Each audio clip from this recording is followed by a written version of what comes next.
Bom, pessoal, boa noite. Estamos juntos de novo, né, para mais uma disciplina. Vocês vão ter mais uma disciplina comigo depois também, viu, gente? Essa é a penúltima, que aí vai ter didática também. Para mim é sempre um prazer estar aqui com vocês, uma turma que eu gostei de já ter trabalhado com vocês em disciplinas anteriores. E essa disciplina foi a primeira disciplina que eu assumi no curso de pedagogia. Então eu tenho um carinho enorme por essa disciplina especificamente. Eu gosto de todas as disciplinas que ministro, obviamente, mas essa eu tenho um carinho especial que marcou a minha entrada no curso de pedagogia, mas porque também a gente discute questões muito importantes para o cotidiano escolar e que muitas vezes elas são negligenciadas, que é a questão da educação para as diversidades. Aqui nessa disciplina, a gente vai abordar especificamente as diversidades étnico e culturais. Né? Vocês já tiveram uma disciplina que abordou mais questão de gênero, sexualidade. Nessa disciplina específica, a gente discute mais a questão das diversidades. Então, a gente vai discutir, por exemplo, na aula de hoje, o foco vai ser em alguns conceitos relacionados a esse tipo de educação, que é a educação antirracista, a educação xenofóbica e a educação que é voltada para esse tipo de abordagem, certo?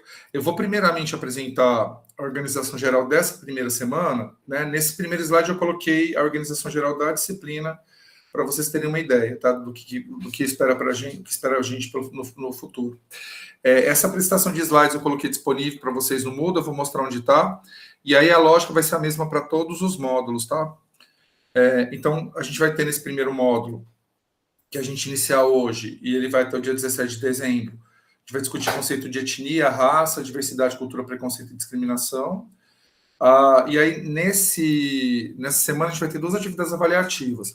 Uma que é autocorrigível, que é o questionário, né, que vocês vão assinalar a alternativa correta, e é uma forma de vocês já estudarem para a atividade final também, tá, pessoal? Que eu elaboro a atividade final a partir desses questionários, né? E um fórum. Vai ter um único fórum da disciplina, tá, pessoal? Eu fiquei na dúvida se eu ia manter esse fórum, se eu tiraria, mas nessa disciplina específica, vocês devem ter percebido que eu quase não uso fórum nas disciplinas. Nessa disciplina especificamente, eu acho que é importante a gente ter uma primeira discussão, que é uma forma de vocês refletirem um pouco sobre essas questões e até para vocês ouvirem um outro, né? A gente vai falar muito na aula de hoje que quando a gente discute educação para a diversidade, a gente tem que ser empático, né? E desenvolver uma perspectiva da alteridade, que é entender o outro na perspectiva do outro, mas não é se colocar no lugar do outro. É entender aquele outro na perspectiva dele, mas sabendo que você está em outro lugar. Então, por exemplo, eu sou um homem branco. Obviamente que eu nunca experienciei nenhum tipo de ação racista, porque eu não sou uma pessoa preta. Mas eu sei que as pessoas pretas sofrem racismo. E eu tenho que entender que essa pessoa, ela sofre. Só que eu, na minha perspectiva de homem branco, eu não sofro esse mesmo tipo de preconceito. Eu sofro outros preconceitos por causa de outras questões, mas não o racismo. Então, esse movimento intelectual, cognitivo, de conhecimento, ele é importante, principalmente na sala de aula. A gente imagina, a gente, enquanto professor, a gente trabalha com múltiplas diversidades, né? Tanto étnico, quanto culturais, quanto sexuais, quanto de gênero, né? E aí imagina que a gente, aquele profissional, que ele lida com esses grupos, né? Esses diferentes grupos sociais, esses diferentes representantes da sociedade. Então, muito importante para a gente que é professor entender essa perspectiva e entender essas subjetividades, digamos assim. Então, na disciplina aqui, a gente vai tentar discutir alguns conceitos, discutir algumas aplicações, a parte da legislação, para vocês entenderem como que funciona isso, tá? Eu, particularmente, depois que eu comecei a ministrar essa disciplina, muita coisa mudou na minha cabeça, sabe? Acho que ela foi muito importante. E, curiosamente, amanhã eu vou participar de uma banca de qualificação de doutorado que a candidata, ela trabalhou com questão de educação antirracista, que não vai ser uma temática da aula de hoje especificamente, né? A questão da educação antirracista, ela é temática do PCC, que eu vou falar para vocês daqui a pouquinho, e eu achei interessante, logo na inauguração dessa disciplina para a turma de vocês, eu tenho uma banca que trata essa questão, né? Que é uma forma até de aplicar esse conhecimento meu na avaliação de conhecimento produzido na universidade. Então, depois, na semana que vem, eu conto para vocês como que foi o desdobramento, certo? Mas eu achei bem interessante, oportuno, digamos assim. Então, nessa semana, a gente vai discutir conceitos, né, de etnia, raça, diversidade, cultura, preconceito, discriminação. Eu vou trazer algumas questões da biologia, está relacionada à raça, mas, assim, basicamente, a gente só vai discutir essas questões de biologia na aula de hoje, tá? Porque a gente precisa se distanciar da biologia quando a gente discute as questões étnico-culturais. Na semana que vem, a gente vai falar sobre a educação para as relações interétnicas e para a diversidade cultural. E aí vai ter um questionário e vocês vão ter que elaborar uma apresentação de slides, tá? Vocês vão perceber que a próxima semana ela vai ser estendida. Por quê? Porque a gente retorna depois as atividades da disciplina dia 8 de janeiro. Então, vocês vão ter do dia 18 de dezembro até o dia 7 de janeiro para responder esse questionário e fazer a prestação de slides. Mas aí, na semana que vem, eu explico como que... semana por semana, a gente vai discutindo com vocês, tá? Eu vou liberar na segunda-feira já o módulo 2, para quem quiser adiantar alguma coisa, certo? Eu ia até liberar os 2 módulos hoje, mas eu pensei comigo, não, gente, eu lembro quando eu fiz a pedagogia à distância, quando eu liberava os módulos todos de uma vez, tinha hora que eu ficava um pouquinho perdido. Não sei se acontece com vocês. Então, acho que é melhor a gente ir liberando aos poucos, né? Thelma, por que será que o link estava errado, hein? O que será que... Será que está errado lá no Moodle, gente? Depois eu vou confirmar. Que eu tomei cuidado de tentar verificar todos os lugares, mas às vezes pode ter algum lugar que estava com o link da disciplina da oferta anterior, né? Eu vou dar uma olhada depois. Mas sempre vai ser nesse, tá, gente? Todas, que eu já... eu não sei se vocês não entram pelo Google Agenda. Pelo Google Agenda é mais garantido, certo? Bom, pessoal, aqueles que chegaram um pouquinho atrasado, como está sendo gravado, eu sugiro que depois vocês assistam esse comecinho, tá? Porque basicamente o que eu trouxe até agora é apresentar mais ou menos a disciplina. Então, a gente não entrou ainda na temática da aula de hoje, certo? Então, eu sugiro que o pessoal que entrou um pouquinho atrasado aqui, depois dá uma olhada na gravação, tá bom, gente? Porque assim, é pouquinha coisa. Que agora eu falei do módulo 1, que é o que a gente vai começar hoje, do módulo 2, agora eu vou falar do módulo 3, que vai ser já o ano que vem, né? Parece que o ano que vem está super distante. Que aí a gente traz a questão da legislação. Nesse módulo, pessoal, eu vou colocar uma única atividade avaliativa, que é o questionário, certo? Eu acho que é mais interessante vocês focarem no questionário. Teve uma mudança da legislação da última vez que eu ofertei, então eu vou precisar reorganizar algumas coisas nessa semana por causa dessa mudança, que é a lei de cotas tem a ver com uma lei que implementa, né, a questão da educação antirracista, mas a lei de cotas ela é uma lei que ela vem dessas políticas assertivas, né, que estão relacionadas a essa lei que torna obrigatório o ensino de história e cultura africana e indígena, né? Então, teve umas mudanças aí, principalmente nesse ano e no ano passado, que eu vou incorporar, certo? O nosso penúltimo módulo, a gente vai falar de fundamentos para o ensino de história e cultura afro-brasileira e indígena. Então, como a gente, enquanto professor da área de pedagogia, a gente pode desenvolver essas questões na educação básica, certo? E aí, nessa atividade, vocês vão também responder um questionário, e aí vocês vão elaborar um dispositivo audiovisual que chama Minuto Lumière. Quando for a época, eu explico certinho, tá? É um recurso bastante simples, e geralmente os alunos eles fazem umas coisas muito boas com essa atividade avaliativa, né? A ideia aqui, pessoal da disciplina, vocês perceberam que eu pedi, né? Uma apresentação de slide, um Minuto Lumière, e aí a última atividade avaliativa do último módulo vai ser escrita de um texto narrativo. E por que eu estou pedindo esse tipo de atividade avaliativa? Para vocês também diversificarem um pouco do repertório de avaliação de vocês enquanto futuros professores.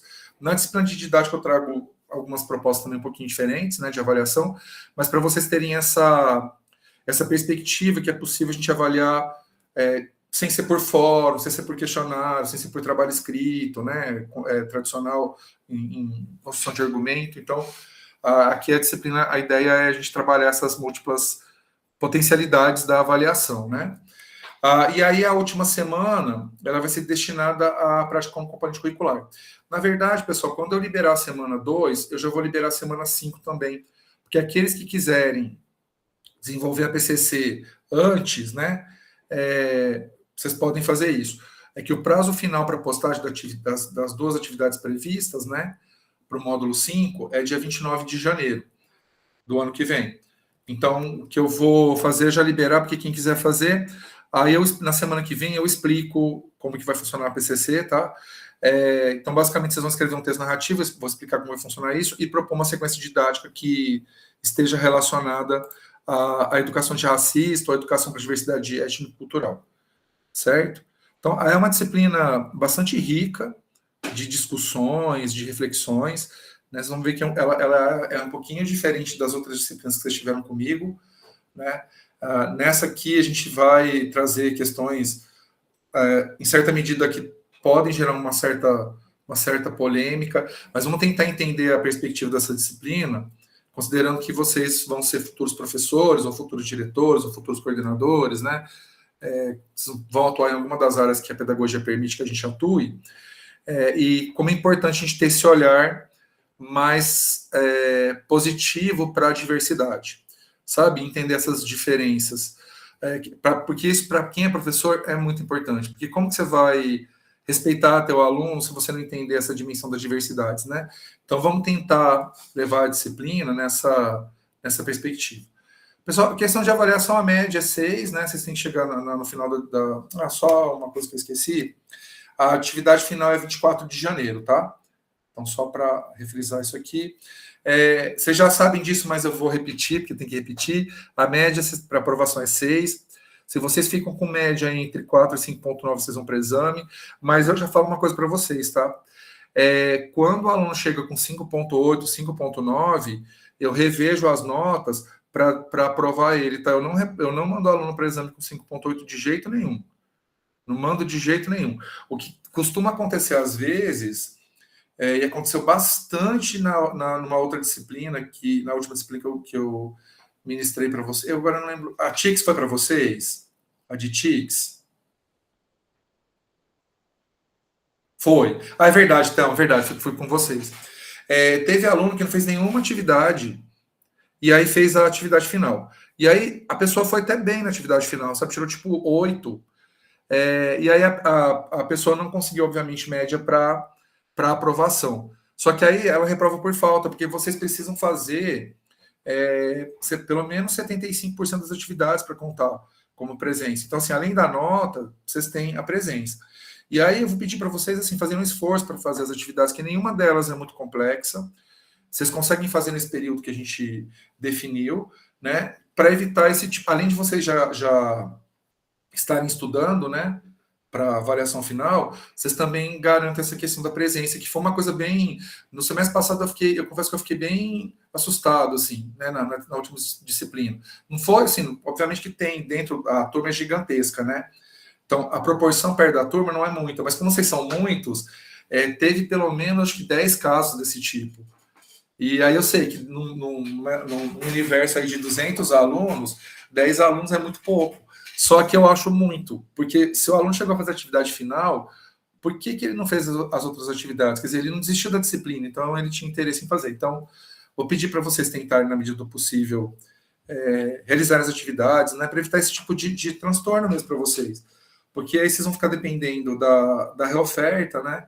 E aí a reoferta da disciplina, ela pode ser complexa, aí pode ser que vocês, para formar, vai faltar só fazer disciplina, né? Então, eu vou pedir que vocês tenham essa carinho especial para essa questão. Tá? Eu estou chamando atenção aqui porque a disciplina passada, eu confesso que eu fiquei assustado. Outra coisa também, que eu fiquei um pouco incomodado, e alguns alunos reclamaram comigo sobre isso, é que em algumas situações os tutores demoraram demais para dar feedback para vocês.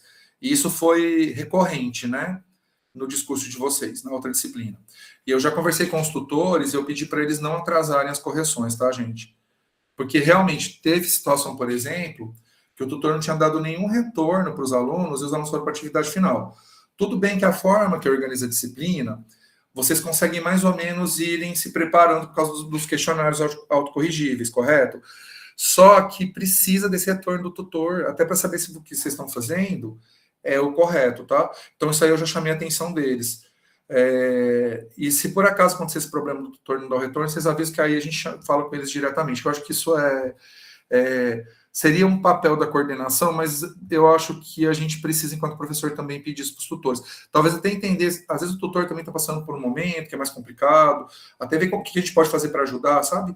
Pensando nesse sentido. Então, acho que dessa vez vai correr tudo bem. Assim eu espero, tá, gente? Assim eu espero. Mas se der alguma questão, vocês me avisem, que aí eu vou tentando fazendo essa mediação aí com os tutores. Tá bom? Eu criei um grupo no WhatsApp com eles, para facilitar a comunicação, né? Eu não crio com os alunos, porque assim, gente, imagina um grupo com mais de 200 alunos de WhatsApp, Deus que me livre, né? Não gosto nem de pensar nisso. Então, você nem cogita a hipótese, né? Madalena, aconteceu isso. Eu não sei, esse outro link, eu não sei onde que ele estava, mas eu vou dar uma olhada depois, tá? Mas, de qualquer maneira, todas as nossas aulas vão ser nesse link aqui.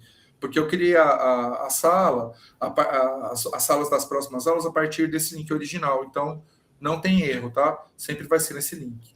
E aí eu peço desculpa se foi algum equívoco da minha parte lá no Moodle, porque eu vi que tinha link errado em alguns lugares. Eu preciso olhar de novo. Thelma, pode falar. Prazer em revê-lo, professor. Boa noite, tudo bem? Boa noite, prazer é meu de revê-lo. Tudo bem, obrigada. Só uma dúvida com relação ao PCC. Mantém o mesmo grupo do semestre passado? Da forma que vocês quiserem. Eu deixo vocês bem... Se vocês quiserem manter o grupo, eu só preciso rever a questão do PCC, porque o grupo do semestre passado era um pouquinho maior, porque as atividades elas demandavam um pouco mais. Eu acho que a PCC desse semestre é um pouquinho menor o tamanho do grupo. Nós éramos certo? 4. 4. Não, pode manter 4. Pode manter? Deixa eu até anotar isso. Pode. Aí, pessoal, eu vou pedir então para vocês fazerem o seguinte: vocês se organizarem nesses quartetos, até quartetos, né? E aí, a semana que vem eu explico como que vai funcionar a PCC, e aí você já se organiza dentro dos quartetos. Tá, obrigada, professor Luiz. Tranquilo. Obrigado, Thelma, porque é bom que isso é uma coisa que eu tinha esquecido de organizar. Thalita, pode falar. Professor, mas aí no final também do PCC da outra disciplina, o senhor liberou uma pessoa fazer também. Não vai ficar obrigatório fazer em 4, não. Não, vocês podem fazer de 1 a 4. Eu vou até colocar isso claro, porque para alguns alunos, Thalita, é muito difícil conseguir se organizar em grupo. Porque o que acontece? Como isso acontece com curso à distância, geralmente, né? Porque por mais que o polo, por exemplo, seja em Uberaba, tem aluno que é de Uberlândia, por exemplo. Né? Aí, por exemplo, por mais que o polo seja em Uberaba, tem aluno que é de uma outra cidade aqui. Então, assim, não é porque o polo é naquela cidade que as pessoas todas residem naquela cidade. Quando eu fiz o curso de pedagogia, o meu polo era em Bálsamo, que é uma cidade próxima a São José do Rio Preto. Por quê? Porque o polo mais próximo que tinha, porque eu morava em São José do Rio Preto ainda, né, quando eu entrei, né, depois eu passei no concurso na UFTM, aí eu vim para Uberaba. Eu não tinha contato com o pessoal que estudava comigo, porque, na verdade, tinha o pessoal que morava em Bálsamo, tinha o pessoal que morava em Rio Preto, tinha gente de Ribeirão Preto, que fazia, porque como a gente ia no polo a cada 45 dias, mais ou menos, então o pessoal, eles conseguiam se organizar para fazer essa viagem, né? Ribeirão de Rio Preto é meio puxado, sabe? Assim, não é muito longe, mas também não é muito perto, deve dar uns 200 quilômetros, mais ou menos. Só que aí tem Bálsamo, que é mais 50, mais ou menos, então 250 quilômetros. Só que é 250 quilômetros para ir e para voltar, né? 500 quilômetros de deslocamento. Tinha um pessoal que fazia isso. Aí esse era um casal que eles desistiram porque a moça engravidou e aí ficou inviável ficar fazendo esse tipo de translado, eles acabaram desistindo. Mas tinha gente de tudo quanto era lugar. E aí, realmente, quando tinha trabalho em grupo, eu consegui fazer um único trabalho com o pessoal, que aí a gente conseguiu, não sei como a gente conseguiu se articular, e aí era até um seminário de psicologia, uma disciplina de psicologia, que a gente fez um seminário sobre psicologia, que a gente, cada um gravou um pedaço e a gente fez um videozinho, assim, eu lembro dessa atividade que foi bem complicada, mas eu entendo que a gente tem que dar flexibilidade para vocês se organizarem, ou individualmente ou grupos até com 4, tá? Mas eu vou colocar essa informação lá na PCC, certo? Para não ter problema para vocês. Certo? Aqui... Pessoal, aqui eu coloquei as datas de atividade síncrona, mas aí tem nos módulos também. 60% da nota, isso é uma norma que tem que que eu não sei nem como que poderia se repensar, mas 60% da nota de vocês é a atividade final, os outros 40% são as atividades que vocês fazem ao longo da disciplina. O que eu percebo é que às vezes o aluno desiste de fazer a atividade, porque se ele for bem na atividade final, ele quase garante a nota para aprovação, né? Porque, por exemplo, se ele tira 10 na atividade final, ele já tem 6 de média. Então, eu entendo que às vezes o aluno deixa de fazer a atividade porque, considerando pontuação, a atividade final tem uma pontuação muito maior, e as parciais não têm uma pontuação tão alta. Só que vocês precisam pensar que não é só pontuação, né? É presença também. Que em curso à distância a gente conta a execução das atividades, né? Então, só chamando a atenção de vocês para isso. Mas agora, nesse momento que vocês estão do curso, vocês já estão mais treinados, tá? Pessoal, antes da gente começar a discutir os conceitos, né, relacionados aqui à disciplina, eu queria dar uma passadinha no Moodle, só para vocês verem como que ele está organizado. Ele está um pouquinho diferente das outras disciplinas que vocês fizeram comigo, tá? Então, assim, basicamente, quando vocês entrarem lá na interface de vocês do Moodle, vocês vão ver isso aqui. Peraí, deixa eu navegar a tela. Opa. Vocês vão ver isso aqui, né? Então vocês vão entrar nessa sala aqui, de Educação para a Diversidade Étnico-Cultural. Ao entrar na sala, vocês vão perceber que tem uma aba geral. Aí nessa aba geral, tem umas coisas aqui que eu vou apagar, porque isso aqui eu acho que só polui. Eu preciso organizar isso aqui na sala. E aí eu coloquei um vídeo de uma filósofa que trata das questões étnico-raciais, maravilhosa, gente. A fala dela ela é muito boa. E eu recomendo que vocês assistam esse vídeo, assim, tomando um café, curtindo mesmo. Que é um vídeo da Djamila Ribeiro, uma entrevista que ela deu para o Roda Viva.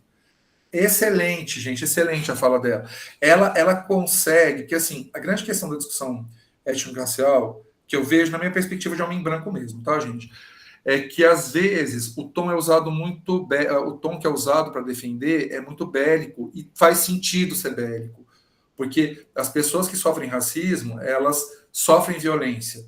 Então é muito difícil você conseguir devolver sem também trazer em alguma medida uma certa agressividade. Então isso costuma acontecer. No caso, o que a Djamila faz? Ela traz uma perspectiva que ela lida com essas questões de uma forma um pouquinho mais gentil, sem deixar de ser firme. Que também você não pode deixar de ser firme para trazer a questão. Que as pessoas elas não entendem, tá? Pessoa branca não sofre preconceito, gente, de cor de pele não. Porque sofrer preconceito por cor de pele não é porque a pessoa te chamou de branquelo, é você deixar de ter a oportunidade de ser branco, você não deixa de ter a oportunidade de ser branco. Essa que é a questão. Por mais que te ofende, porque fizeram crítica da minha pele, falaram que eu era branco demais. Gente, isso não impede você de existir. Essa que é a questão. E é muito fácil a gente, do lugar de pessoas brancas, falar isso, porque a gente não vive na pele o fato de sofrer retaliação diariamente, simplesmente porque você existe. Isso não acontece com pessoas brancas. Né? Então, racismo reverso não existe. Por mais que existam provocações, que aí é outra questão, tá, gente? A gente está indo. Aí, nesse caso, a gente pode chegar até numa dimensão de assédio, mas não de racismo. Entende? Porque assim, mas isso me deixa ofendido, isso me gera dor. Ok, a dor é válida, mas ela não é racismo. A sua dor pode ser em virtude de violência que você sofreu, em virtude de assédio que você sofreu, mas se fosse racismo, você deixaria de ter oportunidade simplesmente porque você tem a pele daquela cor. E a gente não perde a oportunidade de ser branco. Isso eu garanto para vocês. Posso dar um exemplo aqui. Eu posso contar em 2 dedos o número de vezes que a polícia me parou em rodovia. E vocês pensem o seguinte, eu vou quase que semanalmente para São José do Rio Preto. Eu moro em Uberaba faz 14 anos. Quantas vezes eu já peguei rodovia? E dentro desse número enorme de vezes que eu peguei rodovia, a polícia me parou somente 2 vezes. E eu já vi polícia praticamente todas as vezes que eu fui para Rio Preto. Porque eu vou geralmente no final de semana, sempre tem batida em algum dos trechos.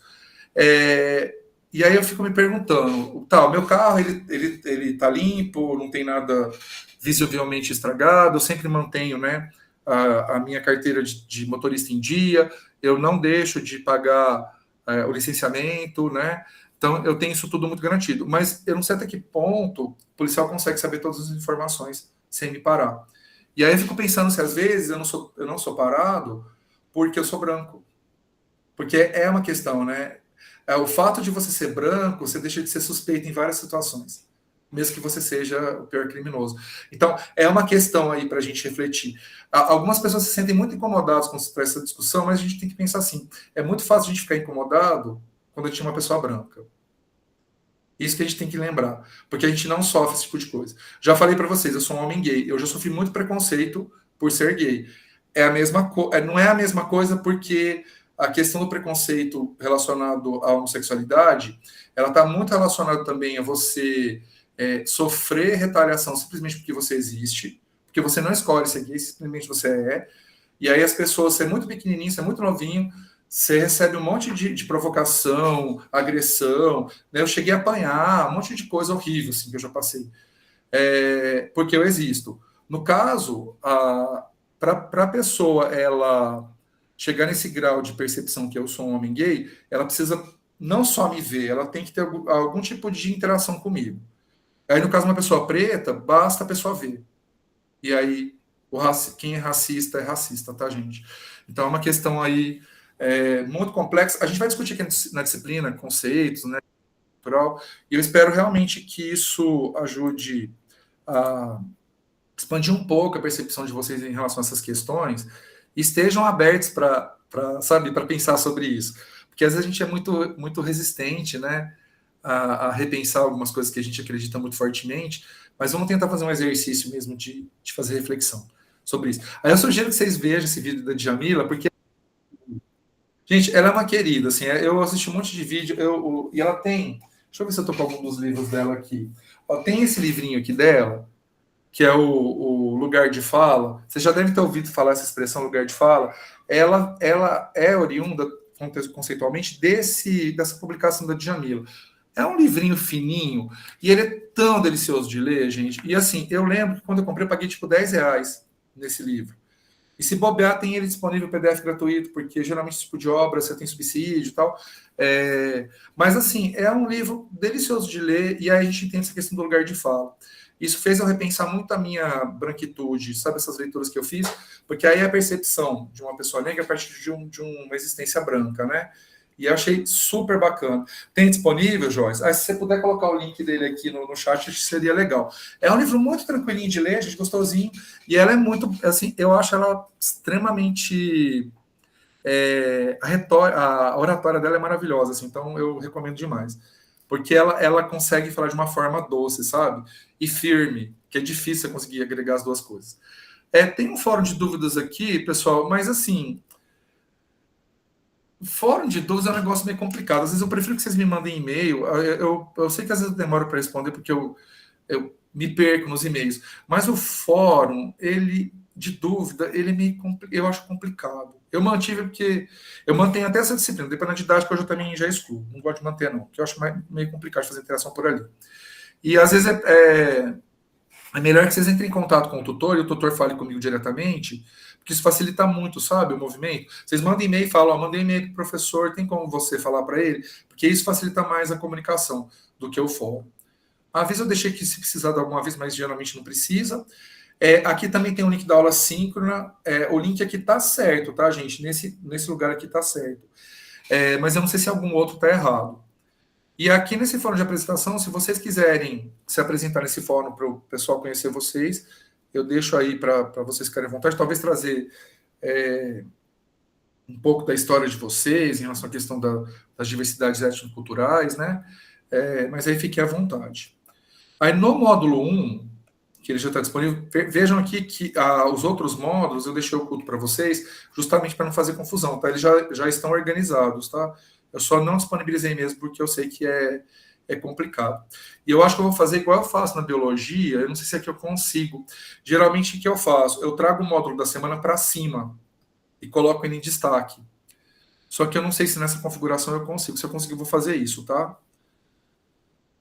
Certo? Então, aqui no módulo 1, aqui tem minha apresentação, né? Aí tem um roteiro para essa disciplina, pessoal. Como foi a primeira que eu ministrei, eu estava numa energia e eu estava com mais tempo. Aí o que eu fiz? Para cada módulo, eu fiz um roteiro descrevendo tudo que tem no módulo. Eu não consegui mais fazer isso para nenhuma disciplina, tá? Só consegui fazer para essa. Aí, como manteve, o que eu faço é atualizar alguma informação e a data, né? Então, quando vocês entram aqui no roteiro, tem um roteirinho bonitinho explicando o que vai acontecer cada semana. Tem o link, tá vendo? Da atividade 5 no canal do YouTube. Aí eu falo aqui que a gente vai ver na semana, quais são as leituras obrigatórias. Tem tudo organizado, sabe? Aqui nesse roteiro. E aí, nessa disciplina, todas as semanas vai ter esse roteirinho, né? Pena que eu não tive mais energia para fazer isso para as outras disciplinas, né? É que no momento que eu assumi essa disciplina, eu estava numa situação bem mais tranquila, viu? Eu adoro trabalhar com essas questões. Eu adoro organizar material didático, gente, eu gosto demais de fazer isso. Só que eu não consegui mais depois. Na didática, eu queria muito. Quem sabe na didática eu consigo organizar algo assim. A atividade síncrona, pessoal, quando vocês entram aqui, além do link para atividade síncrona, tá certo aqui também, tá, gente? Além do link para atividade síncrona, tem o link para o canal do YouTube, e aí depois eu vou colocar o link pro vídeo aqui, certo? Além disso, a apresentação de slides que eu vou usar na aula também está nessa parte, tá? Então, na atividade síncrona, tudo que diz respeito à atividade síncrona está organizado nessa parte da disciplina, certo? Isso eu mantenho em todas, tá? Essa questão de colocar slide e tal, que for da atividade síncrona no mesmo lugar. Aqui na atividade 12, leitura da bibliografia de base, que aí pode ter link para vocês usarem a minha biblioteca, mas pode ter também PDF. Nessa disciplina aqui, eu usei muito PDF, porque na época não tinha minha biblioteca quando eu organizei pela primeira vez. E aí tem muito material legal, tá, pessoal? Que a gente coloca como leitura obrigatória, mas assim, basicamente vocês assistindo às aulas e revisando pelo slide, vocês conseguem passar pela disciplina sem grandes problemas, tá? Mas aqueles que gostam de aprofundar, porque tem tema que a gente gosta mais, tem tema que a gente gosta menos, para aqueles que gostam de aprofundar, eu coloquei material bibliográfico para aprofundamento, tá? Em cada uma das semanas. Aí o questionário, que é aquele mesmo esquema das outras disciplinas que vocês fizeram comigo, né? Questão de múltipla escolha, vocês podem fazer quantas vezes até a semana terminar, né? E nessa semana especificamente tem um fórum. Nesse fórum, vocês deverão escrever um texto, colocar esse texto, né, para discussão no fórum, cada um de vocês. E aí vocês têm que responder essas duas perguntas nesse texto. De que maneira a compreensão sobre o conceito de raça e etnia contribui para a redução de preconceito e o que significa o termo diversidade na perspectiva da cultura. Que a gente vai discutir esses temas hoje, tá? Então, cada um de vocês deve escrever um texto desses, postar no fórum, e aí os colegas têm que interagir pelo menos com duas dessas postagens, certo? Então, basicamente, vocês vão postar o texto de base e interagir com outras duas. E aí eu acho que o fórum tá aparecendo para vocês o fórum, gente? Eu acho que não, né? Pessoal, eu coloquei uma frase para a gente fazer uma reflexão sobre essas questões. Eu já trouxe alguns pontos para a gente pensar sobre, né? Mas aí tem uma frase que eu gostaria que vocês fizessem uma leitura e pensassem sobre ela. O Brasil é um país de dimensões continentais, cuja população é marcada por uma enorme diversidade. Nele convivem pessoas de todas as etnias, culturas, religiões e ideologias. Nesse contexto, um grande desafio nos dias de hoje é promover a tolerância e o respeito à identidade do outro. Então, vejam, eu coloquei essa frase para reflexão porque, basicamente, ela vai guiar toda a disciplina, né? Então, a gente vai trabalhar essa questão da diversidade continental que a gente tem aqui no país, mas, ao mesmo tempo, que, enquanto professores, a gente precisa desenvolver e promover a tolerância e o respeito às identidades que não são iguais às nossas, né? A gente vai ver esses conceitos de identidade Bibi, ainda na aula de hoje. Então, aqui, pessoal, eu já fiz um comentário sobre a questão da alteridade. A alteridade é um conceito extremamente importante quando a gente fala de questões étnico-culturais e combate ao racismo e outras manifestações de preconceito, né, contra a etnia, cultura, religião, etc. No caso aí, o conceito de alteridade está relacionado a eu ter essa perspectiva, considerando o outro, mas na perspectiva que o outro sente. É muito difícil a gente desenvolver isso, porque a gente não consegue estar no lugar do outro. mas entender a partir do meu lugar o que é estar no lugar do outro. Sabe, por oposição. Por isso que esse livro, Lugar de Fala, da Djamila Ribeiro, ele é perfeito a gente entender esse conceito, porque ela trabalha o livro inteiro sobre isso. E aí ela traz uma questão que eu acho importante, por que é importante para uma pessoa branca, porque é estranho eu, enquanto homem branco, ser o professor dessa disciplina. Não sei se vocês pararam para pensar, porque é uma disciplina que ela trata de questões que estão muito além da minha existência de homem branco. E a Djamila Ribeiro traz uma questão que eu acho que é importante, e a primeira vez que eu ministrei essa disciplina, eu fiquei bastante incomodado de ter assumido, porque quando teve a seleção de professores, das disciplinas possíveis, né, a única do terceiro período que eu tinha condição de ministrar era essa. Aí eu pensei comigo, eu vou concorrer, né, mas provavelmente vai ter outras pessoas. Não tinha, só tinha eu de candidato. Então, ou era eu ou era ninguém, né? Quando foi a primeira vez, tá? Que foi ofertado.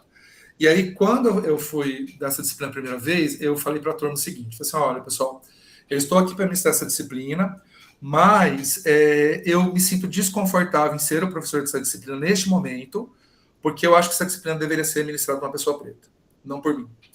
Mas não teve candidato. Portanto, se tivesse tido um outro candidato, mesmo que ele tivesse ficado em segundo colocado, eu teria abrido mão dessa vaga, porque eu acho que esse é um espaço que é um lugar de direito, né, das pessoas pretas.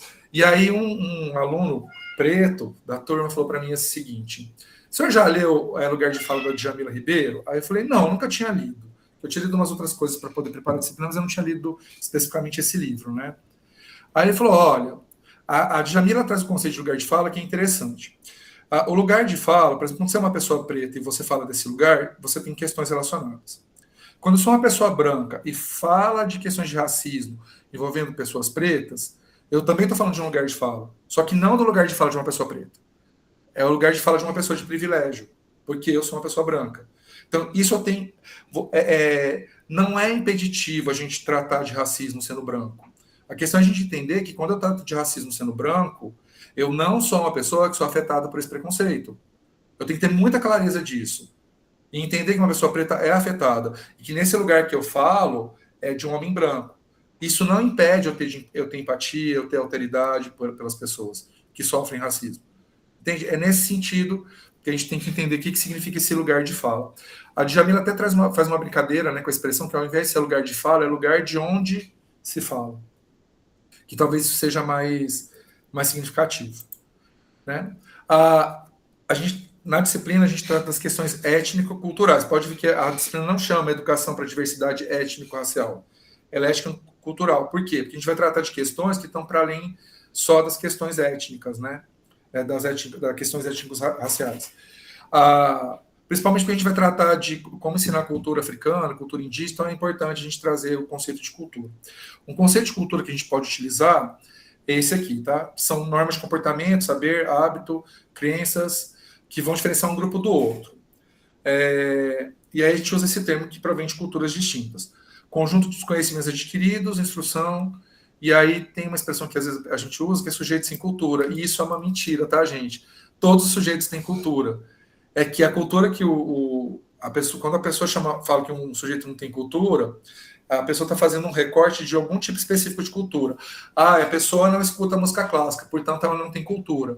Ela não tem essa cultura erudita, europeia, mas isso não significa que ela não tem cultura. Ela tem. Esse trabalho que eu vou avaliar amanhã, a candidata, ela fez um estudo com as congadas aqui de Uberaba, para trabalhar a questão da educação antirracista, a partir das congadas. Algumas pessoas podem achar que a congada não é uma manifestação cultural importante ou relevante, mas ela é uma manifestação cultural relevante dentro do grupo, né? E que aqui em Uberaba especificamente tem uma importância histórica e de tradição muito grande, né? Então tem essa questão da cultura é importante para a gente entender que a gente não deve desvalorizar a cultura do outro e achar que a minha cultura é melhor que a do outro. A gente tem que entender que existem diferentes formas da cultura se manifestar nos diferentes grupos sociais, e está tudo bem. E aí, pensando nisso, né, justamente porque existe diversidade, é que a gente tem que entender que também existe diversidade para a cultura. Né? A diversidade, por conceito, quem deu a questão de diversidade para vocês foi a Vanessa, de gênero? Ou foi outro professor? Vocês já tiveram, né, uma disciplina de diversidade? Rafael de Tílio, gênero. Rafael de Tílio, isso. É ele mesmo, agora que assume, que antigamente era a Vanessa. Ele deve ter trazido uma perspectiva da diversidade, né? Aqui na nossa disciplina, eu não sei exatamente se ele trouxe a mesma, né? Porque quando a gente trabalha com esses conceitos, tem conceitos múltiplos. Aqui a gente vai trabalhar a diversidade na perspectiva de característica ou estado, do que é diverso, diferente, diversificado, não semelhante. Aí um exemplo, né? A exposição apresentava grande diversidade de obras de arte. Uma outra perspectiva é reunião do que contém vários e distintos aspectos, características ou tipos, pluralidade, e aí um exemplo de pluralidade, diversidade de comentários sobre um texto. Então, tragam essa perspectiva da pluralidade. O que é ser plural? É ser muitos em um, certo? Na biologia, a gente tem uma distinção muito, muito importante, eu não sei se alguém aqui é da área da biologia, mas a gente, quando a gente vai definir organismo que tem mais de uma célula, a gente pode chamar eles de multicelulares ou de pluricelulares. A gente tem que tomar cuidado quando a gente usa o conceito de multi ou de pluri. Quando eu penso em um organismo que tem várias células e que essas células se organizam enquanto uma unidade, que é o nosso caso, por exemplo, nós somos pluricelulares. Por quê? Porque cada uma daquelas células tem um papel importante para o corpo existir. Por exemplo, quando a gente tem lá uma bactéria que ela apresenta várias células, que tem algumas bactérias que têm filamentosas, né, que tem essa característica, a gente não pode chamar elas de pluricelulares. Por quê? Porque elas são várias células parecidas, mas que, na verdade, cada célula é independente. Elas constituem um corpo, mas se você cortar, a partir de uma única célula, ela pode recuperar o corpo inteiro. Então, nesse caso, a gente fala que ela é multicelular, que ela tem muitas células, mas que as células não se organizam em um todo. Né? Então, a ideia de pluralidade aqui, quando a gente pensa em diversidade, ela é a ideia dominante, porque o que a gente tem a perspectiva que a gente precisa ter aqui na disciplina é essa, que as diferentes formas de existir, elas são importantes para a gente ter o que a gente chama de seres humanos. E isso é importantíssimo. E uma forma de existir não é melhor ou pior que a outra. Todas as formas de existir são importantes, porque é elas que fazem uma sociedade que vale a pena existir, digamos assim. Né? Então, essa ideia que eu espero que fique aqui para vocês. E aí, trazendo o conceito de raça e etnia, extremamente importante a gente diferenciar, tá, gente, os dois conceitos. Na biologia, a gente não discute etnia, vocês vão perceber que eu vou trazer algumas questões sobre a discussão biológica, né, da temática, mas a gente não usa o conceito de etnia nas discussões de biologia, a gente usa o conceito de raça. Basicamente, etnia tem a ver com questões culturais, né? Também tem a ver com localização geográfica de determinados grupos, né? Mas basicamente uma definição de etnia é um grupo identitário de mesma origem, cultura e história, que se diferencia dos demais por suas especificidades. Né? Cultura, religião, língua, modo de existir e assim por diante. No caso de raça, a raça é uma categoria, que aí, no caso específico de seres humanos, é uma categoria que pretende classificar humanos pautando em caractere físico e hereditário. E aí, no caso da biologia, se utiliza o conceito de raça para falar de grupo de indivíduo que tem caractere biológico que é constante para um grupo e não é para o outro, né? Que são transmitidos de uma geração para outra. E aí a gente, no caso, se a gente pensa no ponto de vista biológico, a gente falaria em raça branca, raça preta, mas a gente vai discutir algumas questões aí do problema de trazer essa discussão para a biologia e porque ela não é uma discussão que deve ser utilizada. E eu estou falando isso do lugar de biólogo, tá, gente? É uma questão séria, a gente vai falar sobre isso. Mais dois conceitos aqui, gente, para o nosso dicionário. O conceito de discriminação e o conceito de preconceito. O conceito de discriminação está relacionado à ação de segregar alguém, certo? Essa segregação, ela pode estar relacionada, por exemplo, à diferença sexual, racial, religiosa, mas o discriminar é, de alguma forma, separar uma pessoa dos outros. Dizendo, essa pessoa não presta, porque todo preto é ladrão, sabe essas coisas assim? Isso é preconceito também, mas é uma forma de discriminação. O preconceito, ele está relacionado com o juízo de valor, que ele é preconcebido. Então, o que significa isso? Quando eu tenho um preconceito, não tem explicação lógica para ele. Simplesmente ele existe. Se eu sou homofóbico, não tem explicação. Posso ter tido até alguma experiência que possa ter gerado, mas a homofobia generalizada, por exemplo, ela está muito relacionada a uma construção cultural dizendo que, olha, homem ou mulher que tem esse comportamento é menos que os outros homens e outras mulheres. Então, essas pessoas não merecem nem existir. Né? Então, o preconceito tem a ver com essas preconcepções, e elas são muito, obviamente, que essas preconcepções são moldadas pela cultura e pela história, né, gente? Obviamente. E aí, obviamente, que o preconceito, uma das formas de manifestação do preconceito é a partir da discriminação. E aí tem preconceito de vários tipos, né? Preconceito social, preconceito religioso, preconceito com cor de pele, preconceito com sexualidade. Aqui na disciplina a gente vai discutir mais a perspectiva de preconceito racial e também uma dimensão cultural também, né? Que não deixa o preconceito racial não deixa de ser também um preconceito que está relacionado à dimensão cultural. E aí, pessoal, aqui uma imagem para vocês entenderem o que significa, né?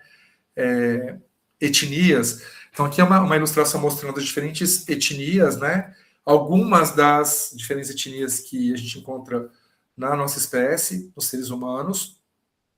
E essa questão, né, como a gente veja que a gente tem uma diferença que ela a gente consegue diferenciar, por exemplo, uma pessoa que é asiática de uma pessoa que é preta, de uma pessoa que é branca. Então, a gente usa alguns marcadores físicos, né, que me permitem dizer, olha, se eu estou conversando com alguém e falo assim, aquele japonês, é complicado usar esse termo, tá, gente? Porque nem todo asiático é japonês, e aqui no Brasil se torna comum falar, a pessoa tem olho com essa característica aqui, desse menininho aqui, né, dos dois últimos aqui, é japonês, né? Quando você fala isso, geralmente a referência que a gente faz é principalmente a morfologia do olho, né? Então, tem alguns marcadores biológicos que me permitem distinguir essas pessoas. Se a gente vivesse no mundo ideal, esses marcadores não fariam a menor diferença. O fato da pessoa ter um olho puxado, o fato da pessoa ser preta, a gente simplesmente, beleza. É mais uma pessoa. E é interessante que crianças, geralmente, elas não fazem distinção. Para elas, a criança é tudo criança, né? O que vai acontecer é que, à medida que elas vão convivendo com outras pessoas, com adultos, elas vão discriminando. Porque criança assim não discrimina, nem que você colocar brinquedo para criança assim, gente, não necessariamente a menina vai escolher a boneca para brincar, a menina vai escolher o carrinho. Porque eles não discriminam. Aí o que vai acontecer? Os pais falam, o menino não pode brincar de boneca. E aí o menino não brinca mais com boneca. Mas não que ele não queira brincar com a boneca. Isso não tem nada a ver dele ser transexual, homossexual, não tem nada a ver. É brinquedo, gente. Brincar pode ser qualquer coisa.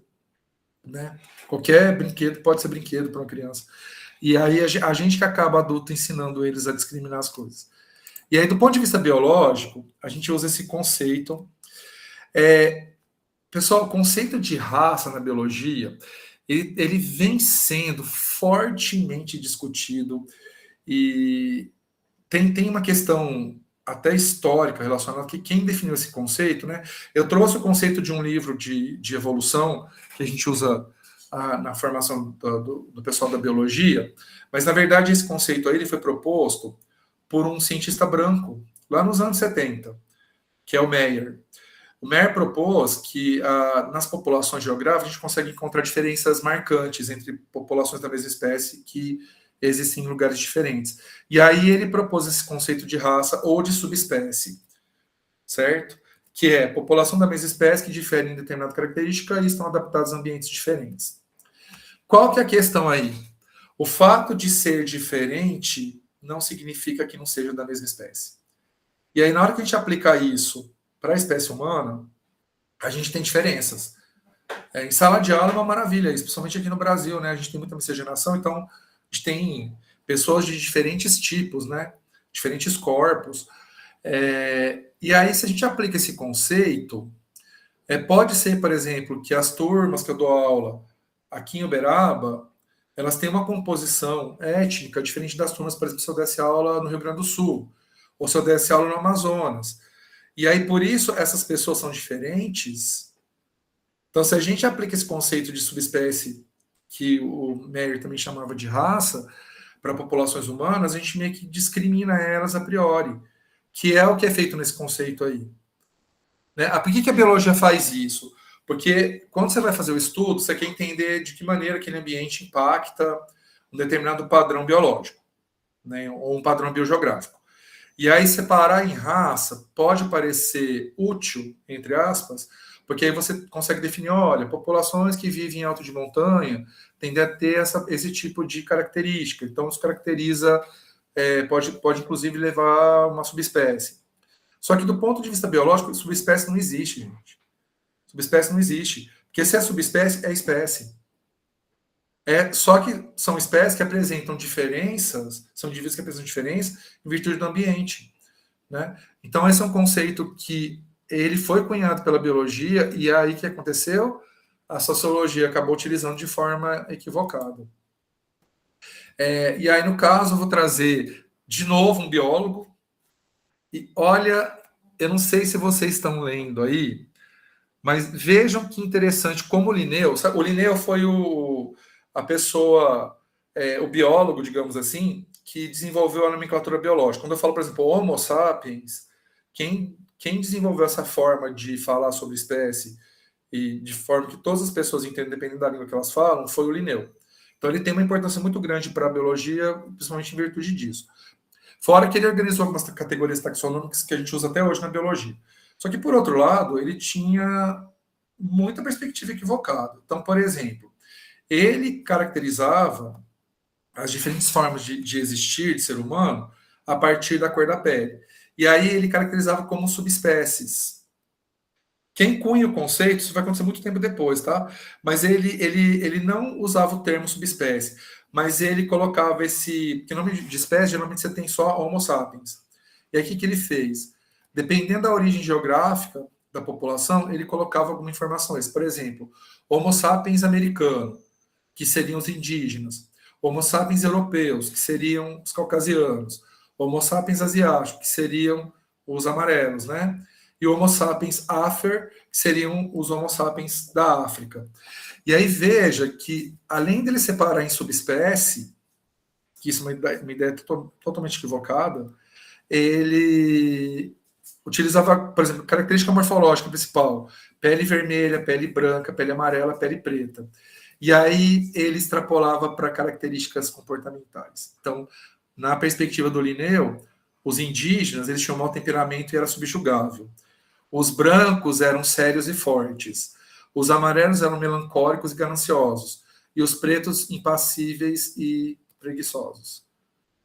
Então, vejam que tem uma... se a gente perceber que é 1758, a gente já está pensando num período que teve a escravização, né, das populações africanas pelos europeus. A gente já está começando, em 1758, já está começando um processo de quebra, né, dessa escravização, que vai durar muito tempo. Aqui no Brasil vai acabar só em 1888, né? Mas em 1758 já tinha um processo de... não de redução, né? Se bem que em 1758 ainda estava feio o negócio, né? E se a gente pensar que o Linneu é um cientista branco, né? Obviamente que ele vai colocar a etnia dele como se fosse a fortuna, né? A melhor de todas. Então tem uma questão muito séria. E aí, para piorar, ele ainda considerava que, por exemplo, pessoas que eram gigantes ou anões eram homo sapiens monstruosos. Só para vocês terem uma ideia. O Linneu, ele tem umas questões piores ainda, tá, gente? Ele, por exemplo, ele nunca chegou a ir para a África, né? E aí ele sabia por relatos que existiam macacos tipo gorila, chimpanzé e tudo mais. E aí ele classificava esses macacos como humanos, né? Próximos aos africanos. Então ele colocava os africanos mais próximos do gorila, chimpanzé, do que as outras populações. Porque era uma forma de falar, olha, esse grupo aqui está mais perto dos animais, então eles merecem ser escravizados, eles merecem ser explorados. Então era essa ideia que predominava. O Levontin, em 72, o que ele faz? Ele analisa geneticamente, né, polimorfismo. Polimorfismo, pessoal, é variação genética entre populações, tá? Então, avaliando essas variações genéticas entre populações, ele detectou 8 raças que estão representadas aqui, né, que são os mongolóides, africana, oceânica, caucasoide, sul-asiática, indiana, aborígene e ameríndia. Então, basicamente, ele classificou a partir desses polimorfismos, e ainda ele usava o conceito de raça. Estudos mais recentes mostram que a variação genética entre populações de raças é menor que 0,25, que é maior que 0,25. E que variação genética estimada entre populações humanas é de 0,05 a 0,10. Ou seja, a gente é muito similar. Então, quando eu analiso, por exemplo, a variação, se eu pego, por exemplo, o branco, e analiso a variação genética entre brancos, a gente chega a encontrar uma escala de variação de 25%. Só que quando eu comparo uma pessoa branca com uma pessoa preta do ponto de vista genético, a diferença é de 5% a 10%. Isso tem a ver com a origem africana, das populações humanas, né? Então, isso indica que, na verdade, a gente não tem diferença genética suficiente para utilizar o termo raça. E aí, só para vocês entenderem, né, a raça basicamente é definida por cor de pele. São 4 a 6 genes que definem cor de pele. Nós temos 20 mil genes. Como que 4 a 6 genes podem definir o que uma pessoa é, sendo que, pensa do ponto de vista biológico, tá? Nós temos 20 mil genes. 25 mil, né? Isso representa 0,02% de todos os genes que a gente tem. É muito pouco. Tem estudos, né, principalmente do começo do século XX, eles usavam outras características morfológicas para definir raça. Então, formato de face, grossura do lábio, cor, textura de cabelo. Todas essas características aí envolvem também pouquinhos genes. A gente não chega nem na escala de 0,5% aqui, 0,05%. Então, é muito pouco para definir, do ponto de vista biológico. E aí, esses autores, né, o Pena e o Bircham, eles têm uma frase no artigo deles de 2010 que fala o seguinte, que as diferenças icônicas de raça, né, que seria a cor de pele, lábio, cabelo, correlacionam-se bem com o continente de origem, já que são selecionadas, mas não refletem variações genômicas generalizadas entre os grupos, ou seja, do ponto de vista genético, nós não somos diferentes. E essas pequenas diferenças aí que são icônicas têm muito mais a ver com a história evolutiva, principalmente relacionada à seleção natural nesses países de origem, que hoje em dia não faz mais diferença, né, pessoal? Porque nós não estamos mais localizados em um único espaço. Existe efeito de seleção natural, obviamente, na espécie humana, mas ele é bastante reduzido porque a gente simplesmente cria subterfúgio. Então, por exemplo, aqui em Uberaba está super quente. O que eu fiz? Liguei o ar-condicionado para me deixar mais confortável. Então, a gente cria situações que vão reduzir muito o efeito da seleção. Então, isso que a gente vê nas populações, a diferença que a gente vê nas populações humanas tem a ver com esse processo de expansão das populações a partir da África, e aí a adaptação local em cada ponto geográfico, né, que essas populações chegaram. Só que hoje em dia isso não faz diferença, porque a gente não tem nada que limita, a gente consegue evitar boa parte dos eventos seletivos, né? A gente teve um grande evento seletivo recentemente, que foi a pandemia de Covid, que matou bastante gente, mas vejo que logo depois teve a criação da vacina, isso reduziu a mortalidade. O próprio vírus também, ele teve evolução que reduziu tanto a contaminação quanto o efeito, né, sobre a gente. Então, tem evolução correndo o tempo inteiro. E a nossa espécie, na verdade, hoje ela é um grande balaio de miscigenação, né? Então, esses padrões de raça que foram bem estabelecidos, por exemplo, no caso do Brasil, isso é muito difícil de definir. Aí, considerando isso, existem raças humanas do ponto de vista biológico? Não existem, tá? Então, a biologia não consegue definir a questão de raça. Só que tem um problema. Quando a gente pensa na questão cultural, a gente consegue identificar alguns níveis de variação que tem a ver com o que a gente chama de raça, do ponto de vista biológico não existe, do ponto de vista cultural existe. Por quê? Porque os grupos eles foram se organizando conforme cultura, linguagem e tudo mais, e isso acabou reforçando alguns preconceitos. Então, do ponto de vista cultural, existem raças, do ponto de vista biológico, não. A gente não consegue usar a biologia para defender o conceito de raça. Só que existe diferença entre as pessoas. A gente pode dizer que a raça é uma só, a raça humana. É fato isso. Então, mas só que a gente precisa definir a questão de raça do ponto de vista cultural, porque pessoas de etnias diferentes sofrem preconceito. Então, a gente precisa, até para que as políticas públicas cheguem nela, né? Aqui eu trago algumas questões, né, só para vocês entenderem do avanço do ponto de vista sociocultural sobre raça. A biologia avançou dizendo não existem raças, mas a perspectiva sociocultural diz do ponto de vista cultural, sim, né? Então, a gente tem aqui alguns estudos, eu não vou detalhar eles, mas basicamente a gente vai tendo uns avanços sobre o conhecimento, apesar da biologia avançar no sentido de dizer não tem raças do ponto de vista biológico, do ponto de vista social, o que a gente percebe é pessoas que têm menos oportunidades por causa da cor de pele, pessoas que são colocadas em situações vexatórias por causa do tom de pele. Então, a gente tem umas questões aí muito sérias, que a questão social, ela elucidou melhor. Então, do ponto de vista social, sim. E aqui, pessoal, a gente, no Brasil, especificamente, a gente tem muita desigualdade social, né? O que aconteceu aqui no Brasil? Como o país ele sofreu muita miscigenação, o que acabou acontecendo é que se criou uma ideia de que a gente era uma democracia racial, que aqui não tinha preconceito, né? E aí, vejam, o Milton Santos ele traz uma questão que é o racismo cordial, ou seja, no grupo ninguém admite ser preconceituoso, porém tem atitude racista sem perceber. Vou dar um exemplo que aconteceu comigo. Estava eu num bar, comemorando a defesa de um aluno de doutorado, e aí tinha um primo dele nesse bar. Aí ele falou assim, eu não sou preconceituoso, que não sei o que, não sei o que, não sei o que. Aí ele falou assim, inclusive, se meu filho quisesse namorar uma menina preta, ele poderia. Aí a hora que ele falou isso, eu falei, qual que é a diferença de uma menina preta e uma menina branca? Porque se você precisa definir que o teu filho poderia até namorar uma menina preta, quer dizer que você faz distinção, você discrimina. Porque se você não discrimina, você falaria, eu não me importo do meu filho namorar uma menina. Porque se ela é preta, branca, amarela, não faz diferença. Né? Se ele precisa demarcar esse território, ele tem um discurso preconceituoso. E assim, gente, eu falava isso para ele, assim, mas eu não sou preconceituoso. Eu falei, olha, se você precisa demarcar, você está sendo. É igual falando assim, eu não tenho preconceito com pessoas pretas, eu tenho até amigos pretos. Gente, você tem amigos, ponto. A etnia, a raça não faz diferença. Porque você se aproxima das pessoas pelo que elas são, não pela aparência física delas, né? Então, assim, é uma coisa que... aí eu tinha bebido um pouquinho, né? Porque, imagina, era uma sexta-feira, a gente estava comemorando e tal.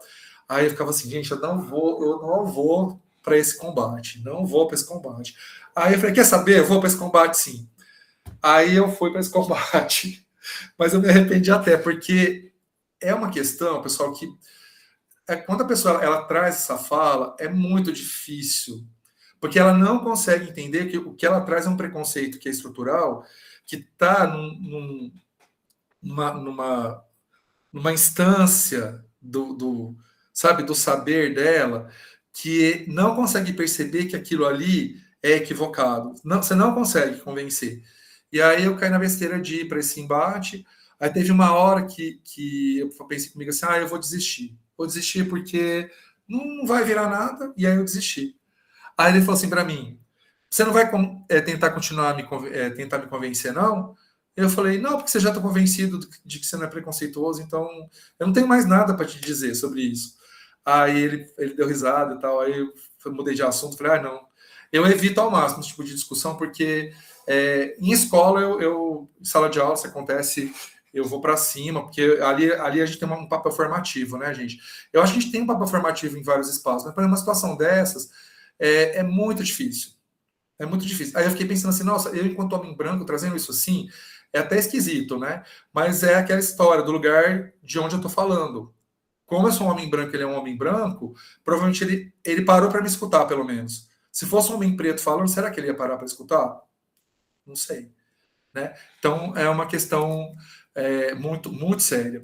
Outro dia eu falei para os meus alunos que é muito importante que homens héteros eles fiquem do lado dos homens gays. É muito importante que quando tem provocação, algum homem hétero defenda. Por quê? Porque quando você é provocado por um homem hétero, você, enquanto homem gay, você não é escutado pelo homem hétero. Você é silenciado por ele. Agora, se um amigo que é hétero falou, você está sendo um babaca, você está sendo idiota, é um outro hétero falando, a pessoa escuta. Então, quando eu vejo o pessoal falando, a gente não Quando a gente vai discutir as questões LGBTQIAPN+, a gente só deve incluir as pessoas que são, né, da comunidade. Não, a gente tem que incluir todos, porque as pessoas que não fazem parte da comunidade, na verdade, elas são pessoas que podem servir de porta-voz para a gente poder ser ouvido em alguns espaços, porque ainda a gente precisa se impor, né? E isso acontece, a mesma coisa acontece com as pessoas pretas. Então é uma questão para se pensar. Eu trouxe uma questão de exemplo de racismo.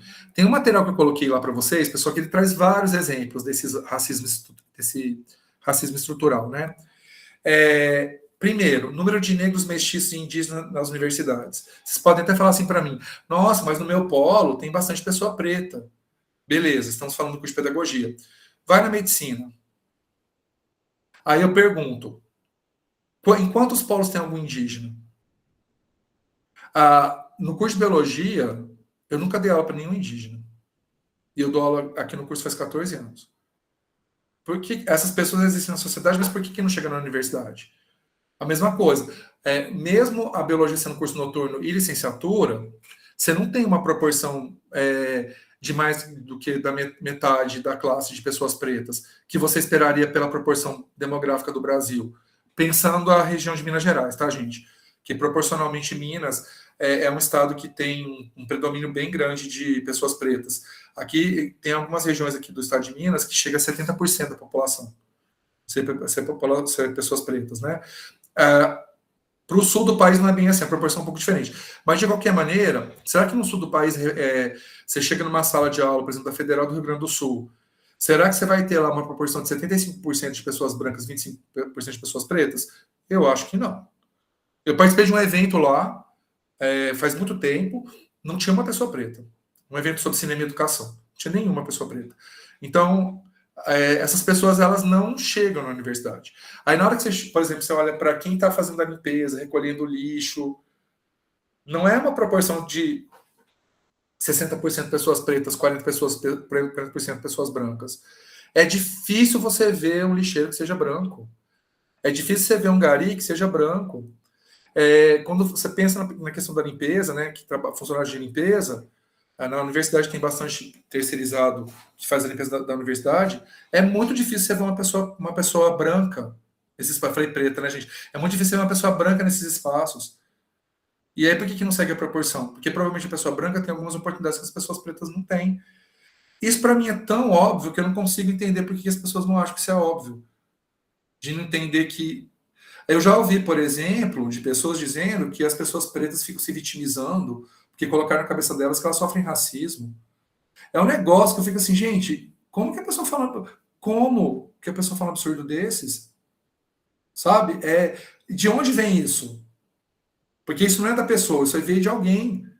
Né? Como que ele incorporou isso, essa ideia? Então, porque a pessoa preta... Então, aquelas poucas pessoas pretas que estão na universidade foram aquelas pessoas que se esforçaram. Será que foi isso mesmo? Será que é só uma questão de esforço? E se for uma questão de esforço, é justo? Por que essas pessoas têm que se esforçar mais que outras? Então, uma questão aí para a gente pensar. Negro na política, pouquíssimos. Empregado em novela, agora reduziu bastante porque tem uma legislação que reduz isso, mas é muito difícil a empregada ser branca. Está mudando, obviamente, né? Mas isso não só para novela, né, gente? Para filme, série. É muito comum que quem ocupa esses espaços sejam pessoas pretas. E aí, só para vocês terem uma ideia, né? Aqui a gente tem uma proporção, né, étnica no Brasil, 45,5% de brancos, 53,6% de negros e 0,9% de indígenas. Esperado porque quando teve a colonização do Brasil, esses indígenas foram todos dizimados, né? Seja por exploração de território, seja por doenças, né, que os europeus trouxeram para cá. Então, realmente, a gente tem uma população indígena minúscula hoje. Quando a gente vê a proporção de deputados, 80% mais ou menos é branco, 20% é preto. Quando tem foto do Congresso, gente, você praticamente não vê pessoas pretas ali. E por que se você não tem uma pessoa preta no Congresso, o Congresso representa a gente de alguma forma. Então, essas pessoas pretas são subrepresentadas, né? Em relação à questão de gênero, né? Na sociedade, aqui no Brasil, a gente tem um pouquinho mais de mulher que homem, tá? Então, a proporção é de 48,4% de homens e 51,6% de mulheres. Isso tem muito a ver com questão de longevidade, tá? As mulheres aqui no Brasil vivem um pouco mais que os homens. Homem tem muito caso, por exemplo, de morrer por acidente de trânsito, por violência, né? Não que as mulheres não morram, mas é muito comum os homens se colocarem nessas situações, né? Então, isso acaba meio que reduzindo um pouquinho a proporção. Quando a gente analisa os deputados na Câmara Federal, 90% é homem e 10% é mulher. Sendo que a gente esperaria que fosse 50%. Teve uma mudança, né? Essa fonte eu trouxe de 2014, que com a mudança na legislação, é obrigatório que todo partido tenha um número X, uma proporção X de candidatas, né? Que eu não atualizei esses dados. Então deve ter aumentado um pouquinho, pelo menos em relação a gênero, deve ter aumentado um pouco, tá? A Câmara, mas não chega a ser 50%. É só olhar quando tem lá algum tipo de filmagem na Câmara de Deputados ou de senadores. Você praticamente vê homem, aí de vez em quando aparece uma mulher lá no meio. Certo? Agora, pensando na questão das populações indígenas, né? A população indígena, pessoal, não chega a 1 milhão de pessoas aqui no Brasil. Só para vocês terem uma ideia, a população estimada de indígenas aqui era de mais ou menos 50 milhões de pessoas quando os portugueses chegaram. E vejam que, ao contrário do que aconteceu com todas as outras etnias, que foram aumentando de proporção, a de indígena foi reduzindo. Hoje a gente tem aí uma proporção de mais ou menos, não chega a 1.000, né, a 1 milhão de pessoas, na verdade. São 505 áreas demarcadas, né, como terra indígena, e isso corresponde a mais ou menos 12,5%.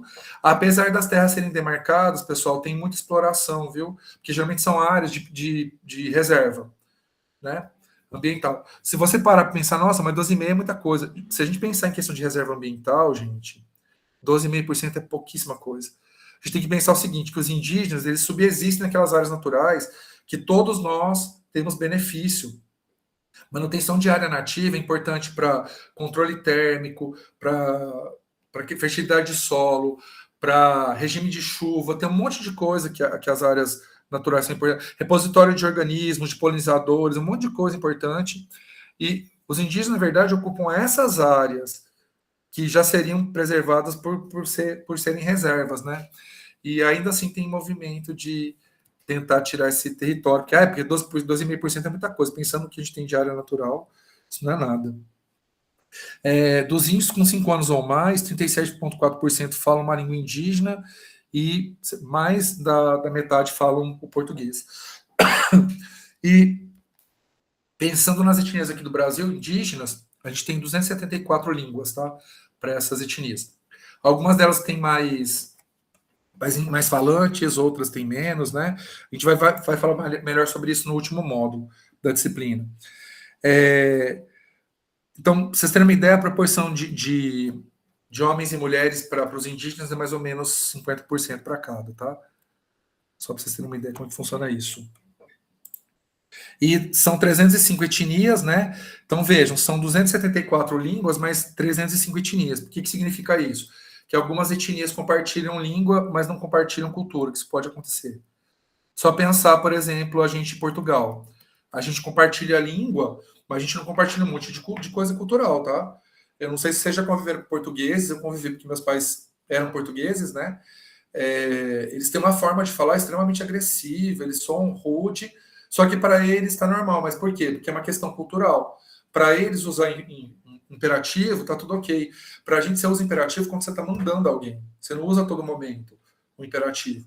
E isso é uma questão que, apesar de a gente falar a mesma língua, do ponto de vista cultural, essa língua é utilizada de formas diferentes, né? E aí, pensando na distribuição dos indígenas pelo país, 38... Aqui, gente, índio, a gente não usa mais o termo índio, tá?